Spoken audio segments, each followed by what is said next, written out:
which you look at on the one level and you go, my God, like how frustrating has this ownership group gotten? Where have they fallen to? And on the other hand, you could discuss what we were talking about earlier this week, Arcan. You owe us now. Now you owe us. You made your money. You made it hand over fist. Again, there are other outlets that you need to plug money into. I'm sure the upkeep at Fenway is astronomical. Like, I'm not telling you they made approaching $300 million in profit. I'm not saying that's pure profit. It's not all profit.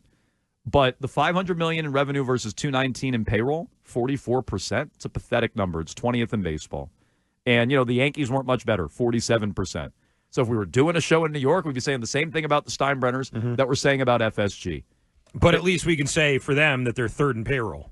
Like they're third in the league. It's still a bad percentage, but they're one of the highest spenders. The Red Sox are not. It's a good 12th, point. And they spend almost $100 million more on their roster than the Red Sox do. So fair point. It's a fair point, right? The ratio is poor, but they're spending way more on their roster. So good point by you. Okay, so there's that.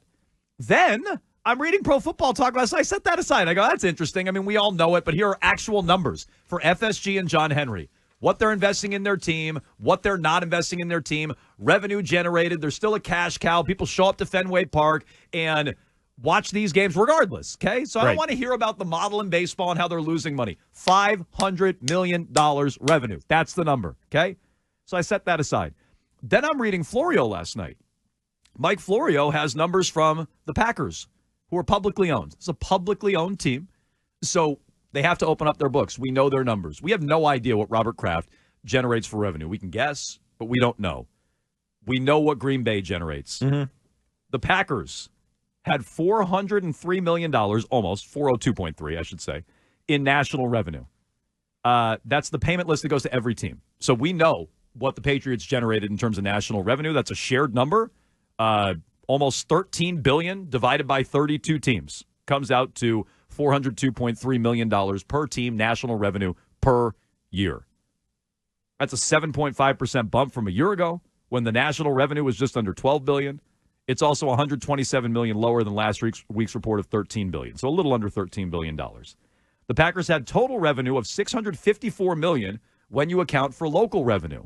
And that's kind of the question mark for the Patriots versus Green Bay or the Rams or what have you, any team versus Green Bay. We know what they made in local revenue, about $250 million.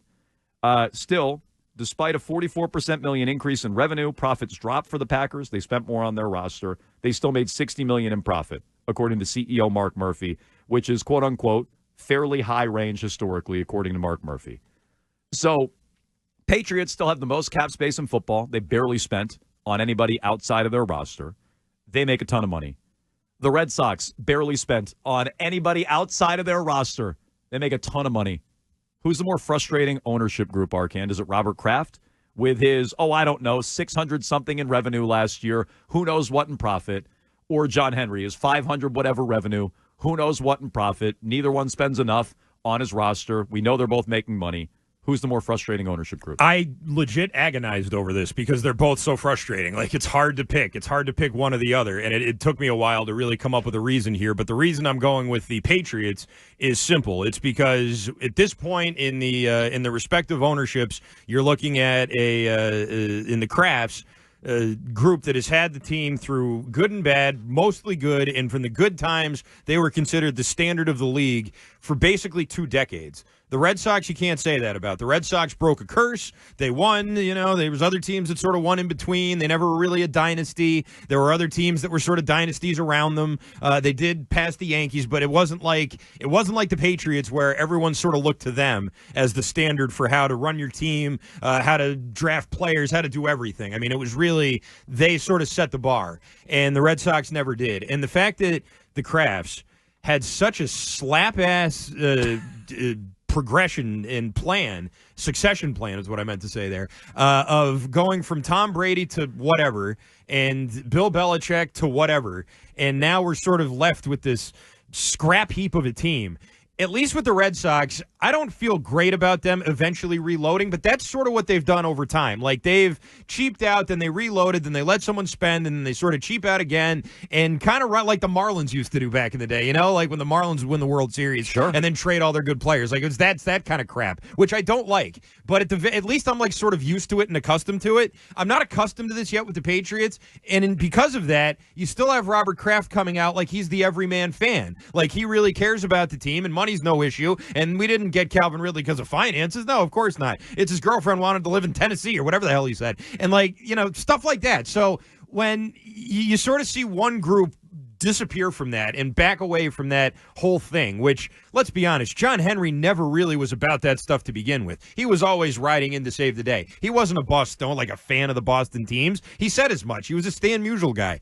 With Kraft, he really tries to make that connection. He tries to make that connection with the fans. He tries to draw you in with it. It's a big part of that entire presentation. And to see the way that he's running the team with that as his sort of, hey, look at me, this is how I'm running the team. This is what I'm all about. This is who the Krafts are all about. That's more frustrating. I don't know if it's worse, but it's more frustrating. I'm more frustrated with the Krafts, too.